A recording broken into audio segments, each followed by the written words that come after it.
All right, so before I get into what the title of today's lesson is, I want to do just a warm up to try and derive kind of what's happening. So I need to first consider just a piece of peanut buttered bread, and you're dropping this bread on the ground. That's no good, but anyway, there's an 80% chance apparently that when you dropped the PB side will land up. So what I want you to do is I want you to draw a probability tree for dropping 4 pieces of peanut buttered bread in a row. So pause the video now, draw that out.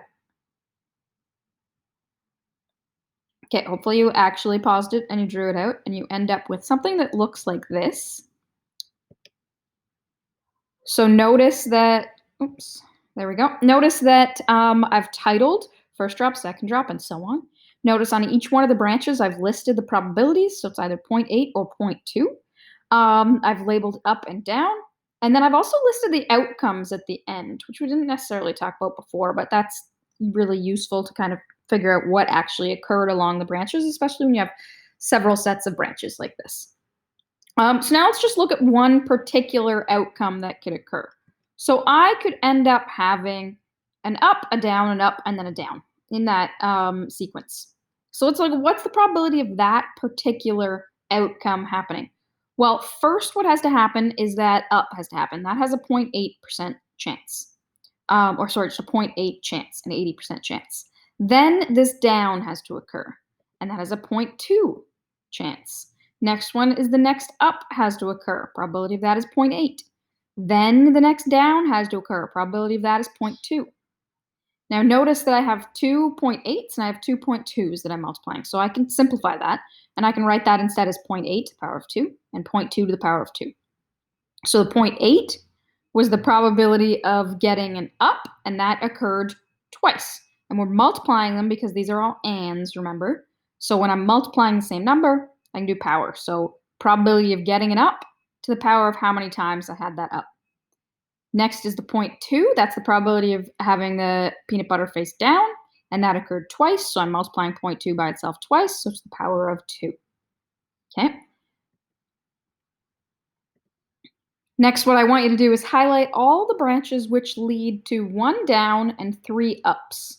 So not necessarily 1 down being first, but just overall having 1 piece of bread being peanut butter down, 3 pieces of bread being peanut butter up.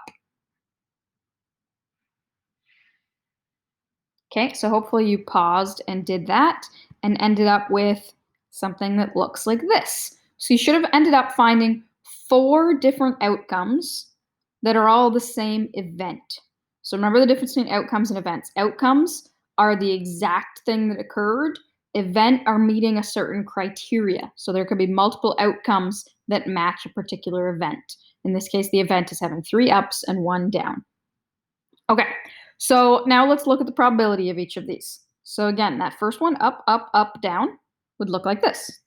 The next one, up, up, down, up, would look like this. 2 0.8s, then a 0.2, then a 0.8. Again, we're multiplying because they're ands. Next one would be 0.8, 0.2, 0.8, 0.8. And the last one, 0.2, 0.8, 0.8, 0.8. Notice that all of these are actually the exact same. We're multiplying 0.8 3 times because there's 3 ups. So I could just write that as 0.8 to the power of 3. And then we're multiplying 0.2 just once.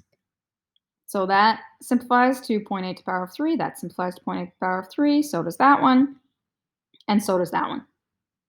And now these are all OR events, so we would be adding these up. But a quicker way than adding up the exact same value is to multiply by how many times we have that value, right? So how many times does this occur? How many outcomes lead to the event that we want?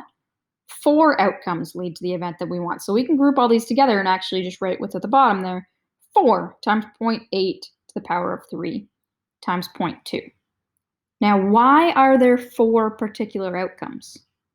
Give a second to think about that. Why 4 when I want 3 up and 1 down out of 4 bread drops? Some of you might have thought because there are 4 different spots, you could have the down peanut butter bread. It could be first, second, third, or fourth. Okay, so now we're just going to think about another one. We're not going to necessarily draw it all out. I want you to think about probability for 2 downs and 2 ups. So here's the first question that I want you to ask. Rather than just highlighting this all out, I want you to think, how many possible branches would that be? How many paths would lead to 2 ups and 2 downs? Then I want you to think about, okay, what is the probability for each one of those branches? So the last one was 0.8 to the power of 3 times 0.2. What would this one be? Okay, let's take a look. I didn't highlight every single branch, I just highlighted the outcomes. But you can see there are 6 of them. So that's 6 times, and then the probability of that occurring would be 0.8 to the power of 2 times 0.2 to the power of 2. Probability of getting a up is 0.8. That happened twice, so the power of 2. Probability of getting a down was 0.2. That happened twice, so the power of 2. And there were 6 paths that could get there, 6 outcomes which matched our event. So now, why were there 6? Last time there were 4 because there was 4 spots for the one particular thing to occur. But now we have 6. Well, the reason there are 6 is because if we think about, we're trying to get, let's particularly look at the ups. We're trying to get 2 ups out of 4 spots. So how many ways can I place 2 things in 4 spots? Or how many ways can I choose which pieces of bread end up facing up? There are 4 pieces of bread. I want 2 to be facing up, so that's 4. Choose 2. 4 choose 2 is that 6. Okay, so now we've kind of developed how to calculate these. We're going to look at it a little bit more formally. So the title of the lesson is Binomial Probability Distributions. Big hint again, bi means 2. So this means there are 2 possible outcomes for each individual trial. The list of outcomes I had before was for a whole series of trials. This is 2 particular outcomes for one individual trial. So for example, that would be 1 bread drop. Not 4 in a row, that's 4 trials. The properties of binomial distributions, though, a series of identical trials. Every single one of those drop pieces of bread, we said, had the same probability, 80 and 20. There's 2 outcomes for each individual trial. In the last one, it was the peanut butter lands up or the peanut butter lands down.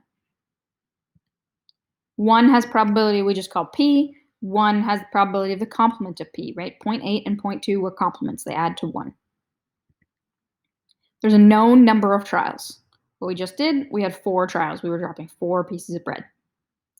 And then the random variable x is the number of outcomes with the certain probability P. So like the number of ups. And then the formula becomes probability of that particular value for x is equal to n choose x. And that particular piece, again, is the number of ways you can pick which trials have that specified outcome. So which of the 2 trials had the ups? How many ways could that occur? 4 choose 2. Okay, and then p to the power of x is probability of your kind of success, some people call it, to the power of how many times that occurs, times the probability of the other piece, some people call that a failure, to the power of how many times that occurs. So let's look at a particular example now using the formula. What is the probability that when you roll 2 dice 5 times, you will get doubles exactly twice? So looking to make sure it matches the criteria of this particular type, each time we roll the dice, they're identical trials, the same dice, same probabilities for each of the specific outcomes on the individual dice. Dice aren't weighted or anything like that. Okay. There are 5 particular trials because we're rolling these 2 dice 5 times. We have 2 particular outcomes. We can get doubles or we can not get doubles. You could think about this as being a series of outcomes, all of the different sums you could get, but then it gets more complicated. We don't really care if you get a 7. We just care if it's doubles or not doubles. Okay? So random variable, in this case, the number of times you will get doubles. The probability of getting doubles is 1/6. Probability of not getting doubles then is the complement of that, 5/6. So here's the formula we want to end up using. So the n choose x, again, is the number of different ways that we can have that double occur. Where does that double, which spot does it occur?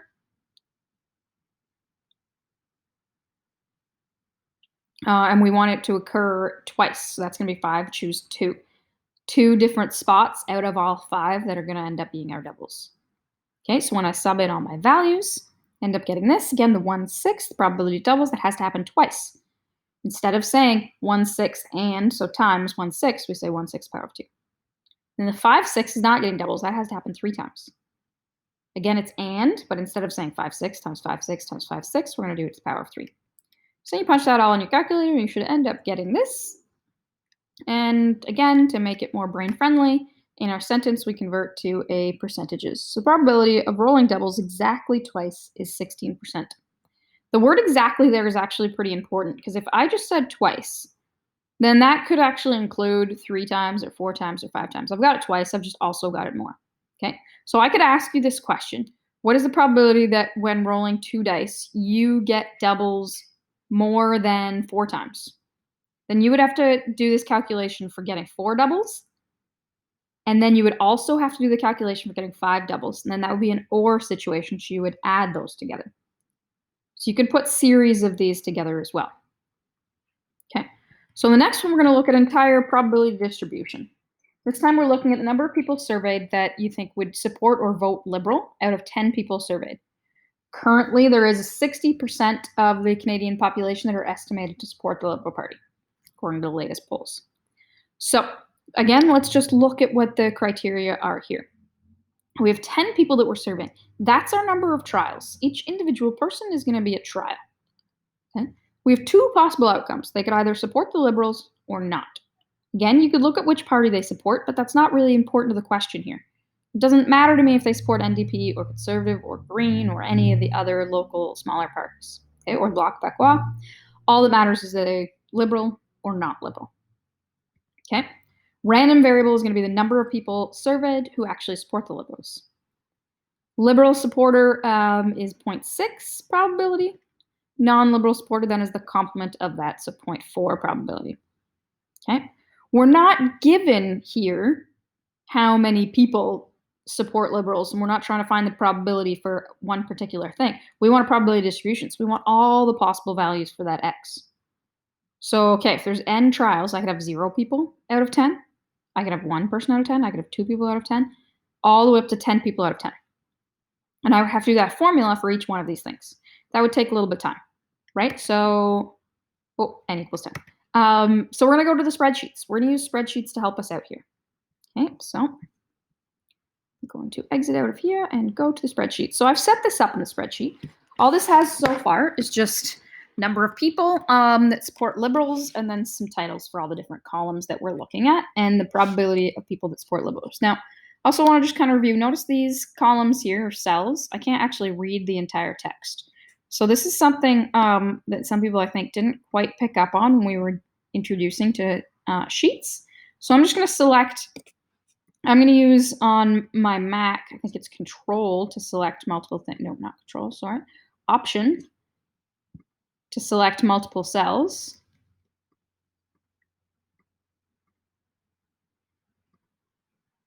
Maybe I can't do that while I'm screen sharing.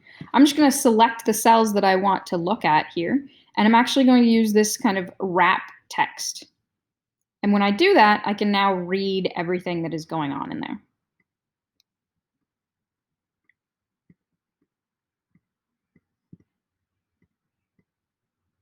So that just kind of helps me visually see what is happening in each one, and I know some people missed that when we were doing it before.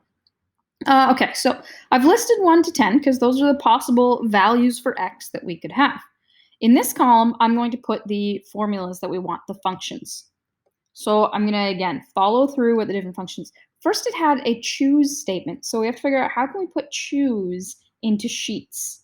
So that function is actually chooses, the fancy word for choose is combinatorics. So the function is actually combine or combine. And then you just put in brackets, and our n is our total number, so that's going to be this value. Now I want that hard locked in, so I'm going to put a $sign in front of the 1 to make sure that that stays in that particular cell. The k is the actual number that we are choosing. So in order to do 0 number of people, I'm going to use 0 for that one. I'm going to select that. I'm not going to absolute lock that in because I'm going to drag this down, and I want it to drag down. So that's my choose part. The next part I'm going to multiply by is the probability of a success is what people often call this, but basically probability of getting the Liberal supporter. So I'm going to select that. That's my 0.6. And then that's going to be to the power of, due to a power, we're going to use the caret or just the uppy arrow above the 6 there. And then again, I'm going to select the 0 on the side. Okay. And then that has to be times the probability of not being a Liberal supporter. So that's the complement, 1 minus this. The power of, it's going to be the total number of people we have minus the number of people that are Liberal supporters. So again, just to go through this is the combination of 10 choose, in this case 0, because we want 0 Liberal supporters for this particular row, times the probability of picking a Liberal supporter, which is 0.6, to the power of how many Liberal supporters I want in this case, which is 0, times 1 minus d, which is the complement, so not picking a Liberal supporter, to the power of how many non-Liberal supporters there are in this particular case, so 10 minus the 0. Okay, so now if I press enter, it ends up giving us this value, very low probability of selecting 0 Liberal supporters, which makes sense. Okay, and then I want to fill this down. Whoops, something went wrong there. Oh, something went wrong there because I didn't actually lock in this 0.6 value. So if we're referencing D1, I need to lock that guy in. So I need to make that an absolute reference. So I'm going to put a $sign in front of the 1 so it doesn't get dragged down. Okay, same thing with this B1. That's referencing the 10. I want that locked in. So I'm going to put a $sign in front of that.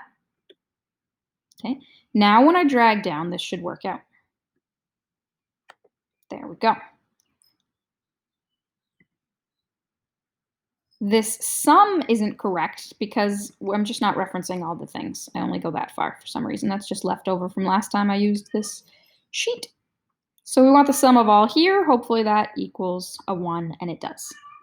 Okay. Again, what's nice about working in Sheets or Excel or something like that is if the survey changed, and if we now think that maybe more people support Liberals, maybe 70%, I can just change that to 0.7 and everything changes. Maybe less people support the Liberals. Maybe now it's only 30% that support the Liberals. Everything's automatically calculated for us. Okay, so let's put it back to what it was. Sorry, you can hear my cat meowing. And so now what we can do is we can actually look at what the expected value is. If we use the formula from before, we need to weight each one of those outcomes. So we're going to use our x times our p of x. And we're going to drag that down. And then we are again going to find the sum. So I'm just going to drag across the sum. So we end up finding out that the mean number of Liberal supporters, if we picked 10 people, would be 6. Well, let's just think about that for a second. We said 60% of the population supports Liberals right now. We're surveying 10 people. 60% of 10 is 6.